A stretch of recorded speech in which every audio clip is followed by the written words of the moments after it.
ചമകല government Mappila higher secondary സ്കൂളിൽ 4ാം class വിദ്യാർത്ഥികൾക്കായി ദ്വിദിന സഹവാസ ക്യാമ്പ് സംഘടിപ്പിച്ചു. വിദ്യാലയത്തിലെ PTA, MPTA, വിദ്യാലയ സംരക്ഷണ സമിതി, ഒസാക്സ് എന്നീ കൂട്ടായ്മകളുടെ സഹകരണത്തോടെയാണ് ക്യാമ്പ് സംഘടിപ്പിച്ചത്.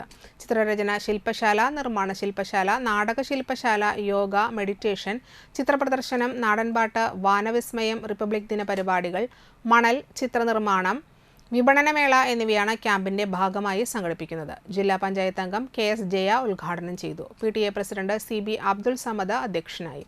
വാർഡ് മെമ്പർ KS അനിൽകുമാർ, പ്രധാനാധ്യാപിക NS Sheeba, MPTA president Sindhu Raj, വിദ്യാലയ സംരക്ഷണ സമിതി പ്രസിഡന്റ് PK ഹംസ, ഒസാക്സ് president MCM Thajudheen, camp convener SA Shakeela തുടങ്ങിയവർ സംസാരിച്ചു. ചടങ്ങിൽ 1ാം ക്ലാസ് വിദ്യാർത്ഥി മുഹമ്മദ് അഫ്രാസ് എഴുതിയ എൻ്റെ കുഞ്ഞുലോകം ഒന്നാന്തരം ഡയറി പ്രകാശനവും നടന്നു.